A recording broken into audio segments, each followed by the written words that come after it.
Hello friends. तो हम लोग एक बार फिर से आ चुके हैं एसएससी जीडी का क्लास लेकर। इसमें हम लोग करते हैं क्या, मैं थोड़ा सा एक्सप्लेन कर देता हूँ जो लोग चैनल पर पहली बार विजिट कर रहे हैं उसके लिए। इसमें हम लोग एसएससी जीडी में जो प्रीवियस ईयर है ना, प्रीवियस ईयर क्वेश्चन 2022 का जितने भी सेट हैं उन सेट को कवर करेंगे। जिसमें से आज हम लोग करने वाले हैं 10 जनवरी 2023 का जो सेकेंड शिफ्ट का क्वेश्चन है उसको। और आपको पता होगा जीके जीएस करने का बेस्ट तरीका पीवाईक्यू ही होता है, तो उसी को हम लोग कर रहे हैं। तो चलिए, अगर आप भी एसएससी जीडी के लिए तैयारी कर रहे हैं तो भाई वीडियो को पूरा देखो। और देखने से वीडियो को स्टार्ट करने से पहले आप लोगों से छोटा सा रिक्वेस्ट है कि इस चैनल को सब्सक्राइब कर दो अगर पहली बार विजिट कर रहे हो तो और क्या कर सकते हो, वीडियो को लाइक कर दोस्तों के साथ शेयर भी कर सकते हो। चलिए हम लोग स्टार्ट करते हैं।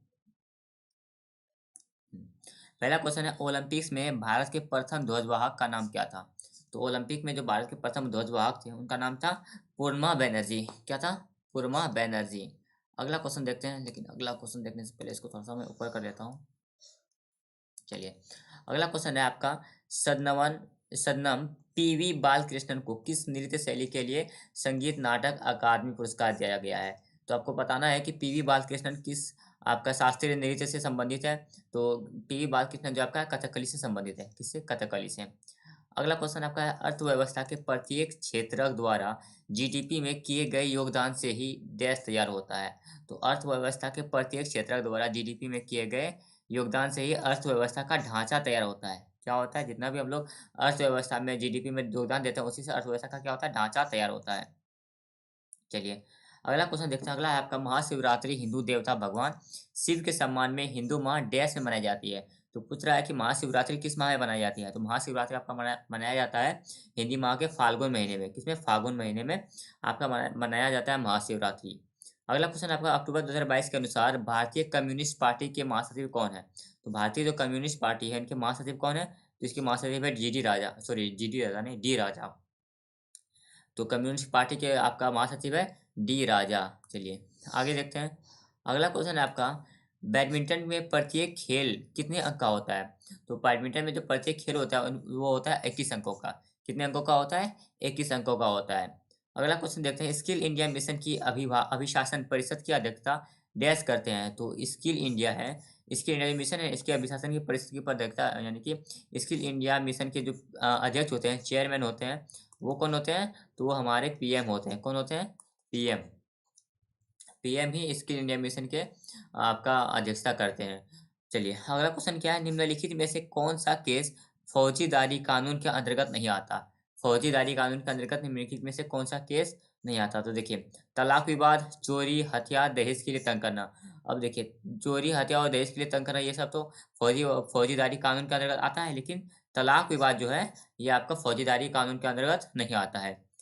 अगला देखते हैं आपका, पांचवी पंचवर्षीय योजना तथा छठी पंचवर्षीय योजना के मध्य के प्लान को डैश कहा जाता है। तो आपको पता होगा कि पांचवी पंचवर्षीय योजना जो हुआ था उसके बाद थोड़ा सा इंडो चाइना का वार हो रहा था इंडिया और चाइना के बीच में और पाकिस्तान के बीच में, इसलिए वहाँ पे एक रोलिंग प्लान लाया गया था, है ना? रोलिंग प्लान लाया गया था। तो वही लिखा हुआ है आपका कि उसको क्या बोलते हैं? रोलिंग बोलते हैं, बीच में जो गैप लिया गया था।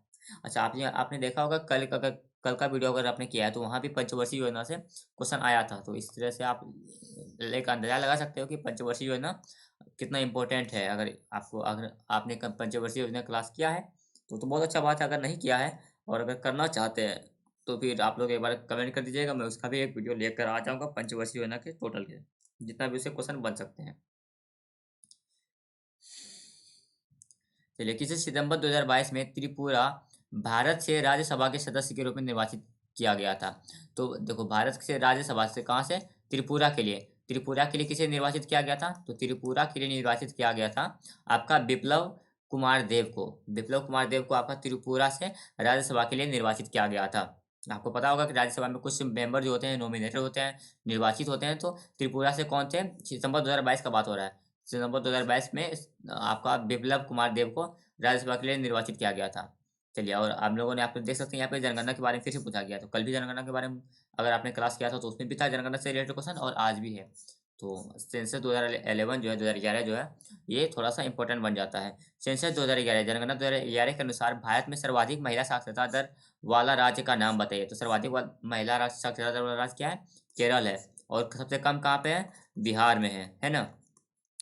और सबसे ज़्यादा लिटरेसी रेट, सबसे ज़्यादा साक्षरता दर वाला आपका यूटी कौन सा है, केंद्र शासित प्रदेश कौन सा है, तो लक्षद्वीप है ना। और सबसे कम कौन सा है, दादर नगर हवेली है। चलिए, और जिला अगर बात किया जाए तो सबसे ज़्यादा तो चर्चित में है, और सबसे कम आपका यहाँ आंध्र प्रदेश में आपका क्या बोलते हैं, मध्य प्रदेश का एक है ना, अलीराजपुर। ये सबसे कम साक्षरता वाला जिला है। चलिए, आपको मैं सजेस्ट करता हूँ कि आप एक सेंसस 2011 का वीडियो भी देख लीजिएगा यूट्यूब से। अगर यूट्यूब से नहीं देखना है, वैसे मैंने तो इस वीडियो नहीं बनाया है, आप जस्ट सिंपली सर्च कीजिए, मिल जाएगा आपको। अगर नहीं, अगर उस तरह से आपको मुझसे ही पढ़ना है तो आप क्या कर सकते हो, कमेंट करो भाई, आप जो भी चाहिए बस कमेंट करो, उस पर वीडियो ले आऊँगा मैं।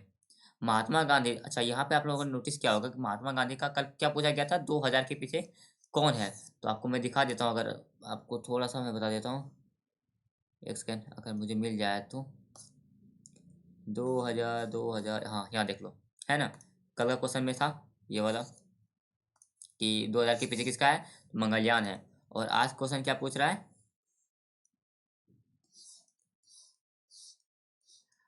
आज का क्वेश्चन है आपका, देखो आज पूछा है, महात्मा महात्मा गांधी ने श्रृंखला के 50 रुपए के नोट के पीछे, 50 रुपए नोट के पीछे का आधार रंग क्या है। तो आज इस बार पूछा है कि 50 रुपए के नोट के पीछे क्या नहीं है। ये पूछा है 50 रुपए का नोट जो है उसका रंग क्या है। उसका रंग है फ्लोरोसेंटा नीला, फ्लोरोसेंट नीला। क्या रंग है, फ्लोरोसेंट नीला। आप मैं जो है ना सेंसस 2011, मैं भी बता देता हूँ, सेंसस 2011 और ये नोट वाला, इससे जितने भी इम्पोर्टेंट क्वेश्चन है, इसका मैं एक पीडीएफ हो या फिर नोट आपको टेलीग्राम चैनल पे प्रोवाइड कर दूंगा। आप बस आप उसे नोट कर लीजिएगा, उसके बाद इससे एक भी क्वेश्चन बाहर नहीं जाएगा। तो अगर आपने अभी तक टेलीग्राम चैनल ज्वाइन नहीं किया है तो आप टेलीग्राम चैनल ज्वाइन कर लो। बता देता हूँ मैं, नाम क्या है, वैसे तो डिस्क्रिप्शन में लिंक मिल जाएगा, आप नाम से भी सर्च कर सकते हो, @exam डाइट। ये आपको सर्च करना है और यहाँ पे आपको इस तरह से टेलीग्राम पे चल जाओगे, नहीं तो फिर डिस्क्रिप्शन में लिंक होगा, उससे आप जा सकते हो। अगला क्वेश्चन है, निम्न में से रेडॉक्स अभिक्रिया की पहचान कीजिए। रेडॉक्स क्या होता है, जिसमें कि उपचयन और अभिचयन दोनों होता है, यानी कि ऑक्सीडेशन और रिडक्शन दोनों होता है, उसी को तो रेडॉक्स अभिक्रिया बोलते हैं। तो इसमें देखो रेडॉक्स अभिक्रिया किसमें हो रहा है, CaCO3 है, तो इसमें हीट निकला और CO2 गैस निकला, ये तो रेडॉक्स रेडॉक्स रिएक्शन में नहीं आएगा। फिर यहाँ देखो PbCuCl2 और Cu, इसमें भी नहीं हो रहा है। यहाँ पे, हाँ यहाँ पे देखो MnO2 और HCl, इसमें क्या हो रहा है, देखो ऑक्सीजन आ रहा है ना, हाँ ऑक्सीजन आया, इसमें ऑक्सीजन और ऑक्सीजन उपचयन यानी कि ऑक्सीडेशन और रिडक्शन दोनों हो रहा है इसी में, ऑक्सीडेशन एंड रिडक्शन। अगर आपको नहीं पता है उससे समझना भी नहीं है उसको यार, रटा करो भाई, रटा मारो, काम खत्म है, उतना क्या पढ़ना है। अगर आपको पढ़ना है तो आप एक वीडियो देख सकते हो इसका, सिंपली यूट्यूब में इतना चीज़ है कि भाई कोई चीज़ अगर कन्फ्यूजन लग रहा है, डायरेक्ट वीडियो सर्च करो ना, फिर रेडॉक्स रिएक्शन और सॉरी रेडॉक्स रिएक्शन क्या होता है आपको सारा पता चल जाएगा। अगला क्वेश्चन देखते हैं। अगला क्वेश्चन आपका, मानव शरीर में भोजन एक सतत नली से गुजरता है। मानव शरीर में जो भोजन एक सतत नली से गुजरता है, जो प्रारंभ होकर डैश से प्रारंभ होकर होता है। अब सीधा सा बात है, पूछ रहा है क्या, डैश से प्रारंभ होकर गुजरता जाती है। तो मानव शरीर में जो है सबसे पहले खाना कहाँ जाता है, तो मुख गुहिका में जाता है, तो इसका आंसर मुख मुख गुहिका होगा, उसके बाद आहार नाली में जाता है। कितना इजी क्वेश्चन है। अगला क्वेश्चन क्या है आपका, भारतीय संविधान का कौन सा अनुच्छेद प्राण और दैहिक स्वतंत्रता संरक्षण से संबंधित है। भारतीय संविधान का कौन सा अनुच्छेद प्राण और दैहिक स्वतंत्रता का संरक्षण से संबंधित है, ये आपका आर्टिकल 21 है। आर्टिकल अनुच्छेद 21 है। कल भी आपका फंडामेंटल राइट्स यानी मौलिक अधिकार से क्वेश्चन पूछा था, आपको कल भी देख पता होगा आपको कि उसमें भी क्वेश्चन था फंडामेंटल राइट से, मौलिक अधिकार से, और आज भी है। तो इससे आपको इम्पोर्टेंट पता चल गया होगा फंडामेंटल राइट, अगर आप एग्जाम देने जा रहे हो तो इसको पढ़ के ही जाना। चलिए, अगला क्या है, अगला आपका कौन सा आंध्र प्रदेश का शास्त्रीय नृत्य है। और नहीं तो इसका वीडियो मैंने चैनल पर दे रखा है, वहाँ से आप कर सकते हो। कौन सा आंध्र प्रदेश का शास्त्रीय नृत्य, शास्त्रीय नृत्य कौन सा आंध्र प्रदेश का आपका कुचिपुड़ी है। आंध्र प्रदेश का शास्त्रीय नृत्य आपका है कुचिपुड़ी। चलिए, आगे रहते हैं, कौन ब्रिटिश भारत में भारतीय सिविल सेवा में भर्ती होने वाले पहले भारतीय थे। तो ये थे सत्येंद्र नाथ टैगोर। कौन थे, सत्येंद्र नाथ टैगोर आपका ब्रिटिश भारत में भारतीय सिविल सेवा में भर्ती होने वाले पहले भारतीय थे, सत्येंद्र नाथ टैगोर। और घुमंतु पशुचारण में चरवाहे अपने जानवरों के साथ एक स्थान से दूसरे स्थान पर डैश और डैश के लिए निर्धारित मार्गों से भ्रमण करते हैं। कौन, चारे और पानी के लिए, जो जो होते हैं घुमंतु पशुचारण होते हैं ना, वो चारे और पानी के लिए एक जगह से दूसरे जगह जाते हैं। और भी क्वेश्चन है इसमें क्या, बिल्कुल है, 2 और है। चलिए, अगला क्वेश्चन आपका, स्वैन जांग के अनुसार नालंदा बौद्ध मठ डैश के नए परिवेशकों से कठिन प्रश्न पूछते हैं जिनका उत्तर देना बहुत कठिन होता है। तो जुएनजांग कौन थे? सेकेंड चाइनीज ट्रेवलर थे, द्वितीय चाइनीज ट्रेवलर थे यानी। और ये इनके अनुसार जो है ना, नालंदा में जो बौद्ध मठ होते हैं वो द्वारपाल से एक जो द्वारपाल होते हैं उसमें, जो भी द्वारपाल होते हैं ना, द्वारपाल किसको बोलते हैं, जो गेट कीपर होते हैं, वो नए परिवेशकों से बहुत कठिन प्रश्न पूछते थे जिनका उत्तर देना बहुत कठिन होता था। चलिए अगला क्वेश्चन है आपका, तमिलनाडु तट पर अधिकतर वर्षा डैश और डैश के दौरान होती है। तो तमिलनाडु के तट पर जो अधिकतर वर्षा है ना, वो अक्टूबर और नवंबर के महीना में होता है, ठंड के टाइम में। और मैं आपको यहाँ पे कुछ कुछ बताना चाहता हूँ। जैसे कि इसमें आप लोगों ने बहुत सारा क्वेश्चन देखा।